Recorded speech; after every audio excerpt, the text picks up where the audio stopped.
Mundo Político dá sequência à cobertura das eleições de 2018. Hoje vamos conhecer as pretensões do PPL no Estado, saber como o Partido da Pátria Livre vai se posicionar na disputa e também ouvir sobre o cenário político no país e em Minas.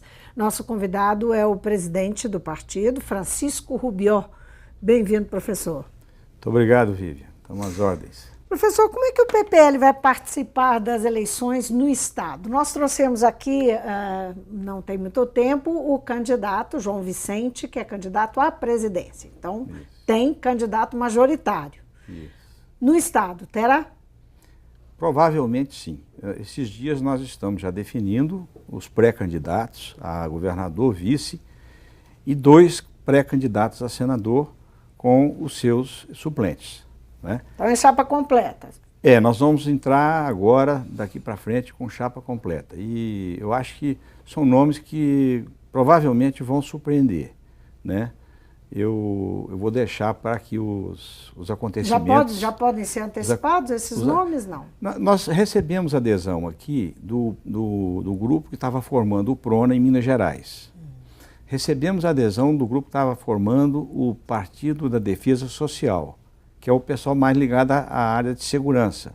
Aqueles movimentos reivindicatórios da Polícia Militar, Civil, etc. Então, tem um grupo grande que tentou fundar o partido, não conseguiram, e muitos deles bateram na porta do Pátria Livre, né, atraídos pela questão da soberania nacional, que o Pátria Livre defende, não só na parte política, mas a nossa soberania econômica é a coisa mais importante que tem, né? Ela está em jogo e, evidentemente, isso atrai muito essas forças de segurança. O patrono da Polícia Militar é o Tiradentes. Né? Os nomes, o senhor já tem, esses nomes já estão sendo colocados publicamente, os possíveis candidatos? Alguns já se colocaram, né? Tem um tenente-coronel, não é, que lá de Valadares, que já se colocou, tem um outro tenente. Eu prefiro que os nomes saiam... Tá certo. Então, está vindo basicamente da Polícia Militar, os nomes que devem ser colocados. Olha, tem gente da reserva e tem gente da ativa. Uhum. Agora, o senhor falou numa chapa majoritária completa. Isso tem a ver com a preocupação do partido buscar votos e fortalecer uma campanha também proporcional para fazer bancada no Congresso? Sim. Visando inclusive a questão da cláusula de barreira. A estratégia passa por aí? Claro, a estratégia nossa principal passa por eleger um deputado federal, que é o mais importante, porque é isso que conta na cláusula de barreira. Voto em estadual, voto em senador, governador, não conta na cláusula de barreira. Então nós precisamos fazer aqui 150 mil votos para a federal, para termos 1,5% dos votos válidos em Minas Gerais. Mas as campanhas majoritárias ajudam a puxar voto para as proporcionais. Né? Isso. Então eles vão nos ajudar nesse sentido. Isso é muito importante. A própria candidatura do João Vicente João Goulart Filho, né, vai nos ajudar muito. Nós vamos trazer muito ele aqui em Minas Gerais, aqui é a terra do Tiradentes, aquele que primeiro pensou na independência nacional, num país soberano, do ponto de vista industrial, político, cultural, etc. E depois vieram os que executaram essa obra, né? Getúlio, Jango e muitos outros. Professora, o partido tem algum aliado fechado ou vai sair sozinho? Tem isso já definido também? Nós estamos abertos a fazer alguma composição, se isso for realmente capaz de reunir mais forças para nós enfrentarmos o quê? Aquele lado da política nacional que quer o continuismo da política econômica e o continuismo desse grupo que se apoderou do Legislativo, né, nacional e do Executivo nacional e que deu nisso que está aí, nesse, a gente chama de roubatização, que é privatização, e o descalabro do propinoduto que se instalou, né, nas estatais, infiltradas por representantes dos lobistas, né, das grandes empresas, dos monopólios, tanto das grandes empreiteiras, como de outros banqueiros que mandam no Banco Central. Quem manda no Banco Central no Brasil? São os banqueiros. Então, é um grupo seleto, né, de monopólios privados que dominam o Estado para seus interesses. O que o senhor acha do comentário do ex-pré-candidato Joaquim Barbosa sobre desistir? Um dos motivos que ele alegou foi que ele estava desistindo de ser candidato à presidência da República porque achava que o sistema político brasileiro não tinha jeito e que nada ia mudar. Quer dizer, o PPL está fazendo, digamos, o caminho inverso, né? Fazendo uma aposta de ir lá para fazer mudanças. Exato. O nosso caminho é exatamente ao contrário do que ele está dizendo. Mas o senhor acha possível da desesperança. Nós estamos sempre com a tocha da esperança acesa. Certo? Ela foi Quantas vezes nós tivemos eleições, Vívia, em que os que viraram a mesa mais tarde, como por exemplo a eleição do Tancredo, né? Quantas vezes ele tentou se eleger, né? E não conseguiu, mas chegou a hora, a coisa está madura, porque esse modelo econômico que foi implantado aqui é o modelo que interessa aos cartéis, monopólios privados, banqueiros e multinacional. A Shell hoje é dona de 70% da produção de etanol no Brasil. Isso virou um paraíso de multinacional.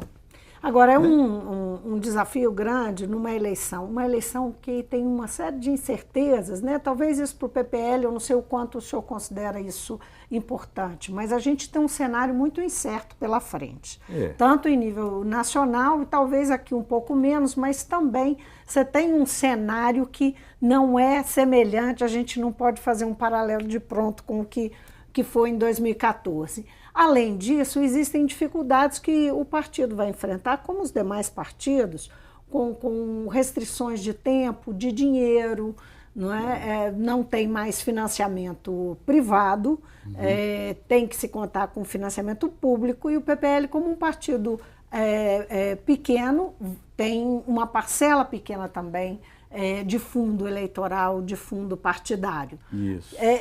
Que estratégia o partido está trabalhando para enfrentar, não é, esse nível de desafio, para levar candidaturas majoritárias num estado onde campanha é tudo muito caro, toda muito cara, né? Muito. Então, primeiro, usar as redes sociais, mas isso só não basta. Nós vamos ter que andar muito, caminhar muito, conversar muito com o eleitor, né? Que isso não gasta. Né? Gasta cabeça, né? Você ter as ideias, você ter as propostas. E nós vamos fazer uma campanha, não é só, vai ter um slogan que é contra a corrupção e o entreguismo, que são duas coisas faces da mesma moeda, corrupção e entreguismo andam lado a lado, né? Mas nós vamos afirmar principalmente o nosso projeto de país, resgatar aquele projeto de nação que foi interrompido em 64 com a derrubada do Jango.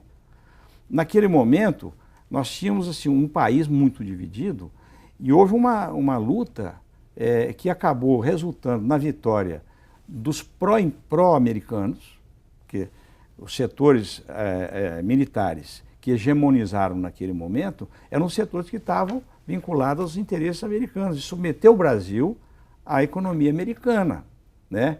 Do outro lado, tinha um projeto em curso, projeto de nação, um projeto desenvolvimentista, né, que se baseava no fomento e na priorização da empresa genuinamente nacional, ou seja, desenvolver o país fundamentalmente através da empresa nacional e não do capital estrangeiro.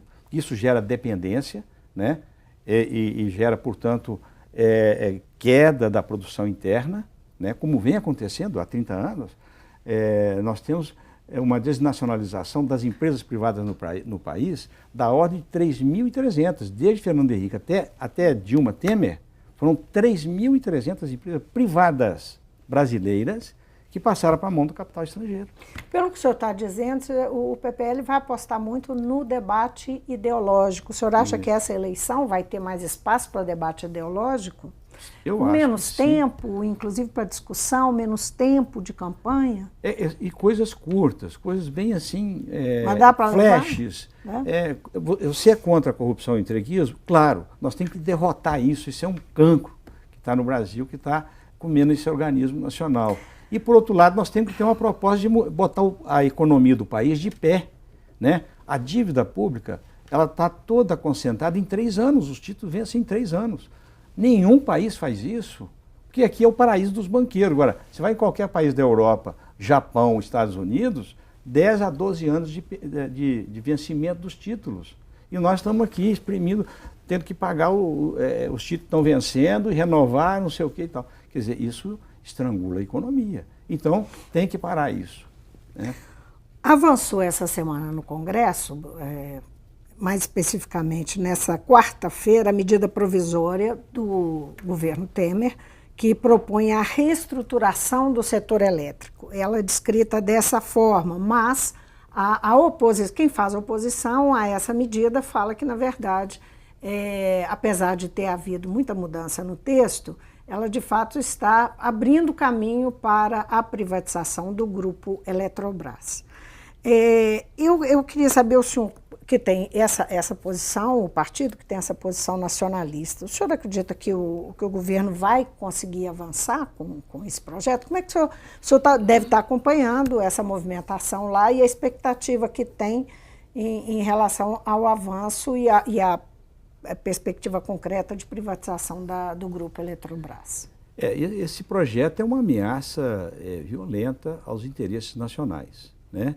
Você não pode pegar um setor, a matriz energética nossa, o principal da nossa matriz é a geração de energia elétrica e hidroelétrica, né? Em seguida vem o petróleo, mas você privatizar isso, pulverizar, que eles estão falando em pulverizar, né? Pulveriza para facilitar o quê? A privatização, né? Então, um país nenhum pode abrir mão de sua matriz energética. Isso é um instrumento fundamental de desenvolvimento para qualquer país. Então, eu acho que isso vai ser derrotado, não vai passar, e se passar, o governo João Goulart Filho, uma das primeiras medidas que vai fazer é cancelar tudo isso, esse entreguismo, suspender a reforma trabalhista, que é um absurdo, é outra reforma que, ao invés de ajudar o mercado interno, ele estrangula o mercado interno, porque o trabalhador, quando ele perde direitos, ele consome menos. E quem que é prejudicado com isso? Do ponto de vista comercial e industrial, é o pequeno e médio empresário, que vende menos, porque ele vende para quem? Para o trabalhador, né? Agora, professor, há um temor de uma nova onda de crise internacional no mundo, né? Especialmente na Europa, na América Latina. Há uma preocupação em relação a isso, por conta até do anúncio do aumento dos juros nos Estados Unidos, uma coisa que não aconteceu ainda, mas já atingiu a Argentina, né? A Argentina recorreu ao FMI, está numa situação delicada. Como é que a leitura que o senhor faz, a avaliação que o senhor faz desse cenário e das nossas perspectivas, claro, até porque a Argentina é um parceiro econômico importante para o país, né? Nós temos várias distorções na nossa economia. Uma delas é que o mercado de câmbio, ele é livre, né? Ele está sujeito às forças do mercado. Ora, quem são as forças do mercado? São as grandes empresas, né? Elas especulam também no dólar. O juro americano subiu, aumenta o dólar aqui, né? E mas isso tem a ver com fuga de capital mesmo, né? Aquele capital volátil que vai para lá porque passa a ser negócio e manter o dinheiro lá. Enquanto era negócio pegar dinheiro a juro negativo nos Estados Unidos e na Europa, lá nos bancos centrais, trazer para cá e obter ganhar com um juro de 4, 5% real, né? Hoje o juro real do Brasil continua 4% real, né? Então é o seguinte, esse jogo do mercado, quando você deixa o mercado de câmbio livre, como é aqui, flutuante, ao sabor do mercado, você está causando danos à economia brasileira, porque nós ficamos com a nossa moeda valorizada ou desvalorizada de acordo com o interesse do capital externo. O capital externo invadiu o Brasil, um verdadeiro tsunami, né, de dólar que entrou aqui no Brasil, uma coisa estrondosa. E isso o que gerou? Gerou uma valorização do real em relação ao dólar e o real passou a ter um poder aquisitivo no mercado internacional artificialmente alto. Isso gerou um aumento das importações e a perda de mercado pela empresa nacional. A indústria de bens de capital no Brasil perdeu o mercado violentamente. Já chegou a empregar 1,5 milhão de pessoas, eu já até falei isso aqui uma vez, e hoje emprega um pouco mais de 200 mil. Então é um setor estratégico da economia que, em virtude desse jogo do câmbio livre e que o mercado controla, né, então o real adquire um poder de compra alto e o pessoal passa a comprar máquinas lá fora e não aqui dentro. Fica mais barato comprar lá fora, tá? Do ponto de vista do real, né? Então você gasta menos real porque você, com o mesmo real, você compra mais dólares. Perfeito? Então são distorções que precisam acabar. É preciso ter o controle cambial. O Banco Central não pode estar na mão de banqueiro, porque o banqueiro especula, né? Então tem que estar na mão do povo, de gente séria, patriotas, né? É isso que precisa inverter aqui no Brasil. A política econômica de substituição de importação acabou. E nós temos que ter uma política de substituição de importação. O senhor acha, então, que essa ameaça, essa perspectiva de enxugamento de dólar do mercado financeiro no mundo, isso de fato não é uma ameaça em termos de crise internacional mesmo? Isso pode representar uma crise para o país? Que vulnerabilidades nós teríamos, né? O que aconteceu com a Rússia? Os Estados Unidos começaram a fazer boicote à Rússia. O que o governo do Putin fez? Está fazendo? Ele está, ao invés de ficar chorando, ele está investindo no crescimento industrial da Rússia, na produção interna da Rússia. Nós temos que fazer isso, investir na produção interna do Brasil. Entendeu? Na opinião do senhor, a situação da Argentina coloca em xeque a política liberalizante do Maurício Macri? É mais um desastre provocado pelo neoliberalismo, né? Tem economistas americanos que dizem que o neoliberalismo ele não leva benefício a país nenhum. Não levou até hoje, só trouxe tragédias, né? Problemas econômicos sérios para todos os países que adotaram essas medidas. Porque você arrocha internamente, arrocha salário, arrocha direitos, etc.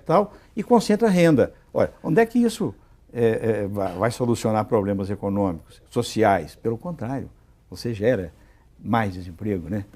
Mais problemas sociais. Professor, voltando um pouquinho às eleições, nós acabamos não tocando nas bandeiras, nas questões e nas críticas que o partido tem. Eu gostaria, nós temos um tempo ainda, ou melhor, um pouco curto, então eu queria que o senhor fosse bastante objetivo. Nós temos o governador aí candidato, ou possivelmente candidato à reeleição, ele num momento delicado, porque ele está com ameaça de sofrer um processo de impeachment, e o Estado numa situação econômica ruim. Como é que o partido enxerga esse cenário e como que, são duas questões, mas rapidamente, como é que pretende fazer frente à situação do Estado? O Estado precisa, como o país precisa, ser colocado de pé. A desindustrialização de Minas está passo a passo junto com a desindustrialização do Brasil, né? Então, tem que inverter a política aqui. Aqui não pode ficar administrando a crise, não, vamos arrumar dinheiro aqui, arrumar dinheiro ali, vende a Codemig, vende isso, vende aquilo. Não se trata disso, se trata de alongar o perfil dessa dívida que Minas tem com a União, que aliás, na hora de fazer as contas, a União deve mais dinheiro, se não me engano, 40 bi, acima do que o Estado deve à União. Então, há uma inversão nesse negócio. Tem que ter força, tem que ter mobilização das forças políticas para inverter essa política econômica que vem da União em cima dos Estados e que espreme os Estados. Veja bem, vender a Codemig, ela fatura de royalties 800 milhões por ano.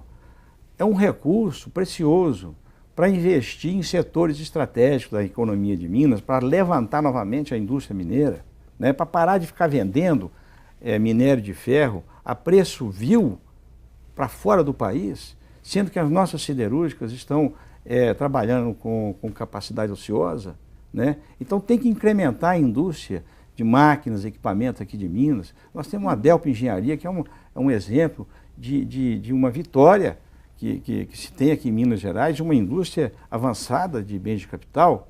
Nós precisamos de gerar outras. Então tem que ter recurso. Nós não podemos ficar administrando a crise, corta daqui, corta de lá. Nós temos que investir, inverter isso aí. Professor, e o impeachment, ele tensiona o ano eleitoral? Olha, eu analisei já os argumentos, né, em torno do impeachment. Eu tenho a impressão que nós temos coisas muito mais complexas e sérias que deveriam ser analisadas, né? A falta de repasse de recursos para cá, para lá, está dentro daquela visão. É o Estado mínimo, eu tenho que me virar com os parcos recursos, sabendo que eu estou sendo drenado, né, para alimentar uma política da União que suga os estados para beneficiar. Nos 3 primeiros meses desse ano, o Banco Central já informou que gastou 90 bilhões de reais só pagando o juro da dívida pública. Onde é que está indo o dinheiro? Né? Então, um governador de estado tem poder suficiente se reunir as forças políticas daqui e de outros estados para pressionar aonde está saindo o dinheiro. Pelo ralo do capital financeiro, da especulação financeira. Professor, muitíssimo obrigada pela presença no Mundo Político. Obrigado. Eu conversei com o presidente estadual do PPL, o Partido da Pátria Livre, Francisco Rubió, doutor Francisco Rubió. Nós falamos aqui de eleições, falamos um pouco da economia, enfim, das perspectivas de haver uma privatização do Grupo Eletrobras e, por fim, sobre o momento delicado da política no Estado. O Mundo Político fica por aqui. Obrigada por nos acompanhar e até o próximo programa.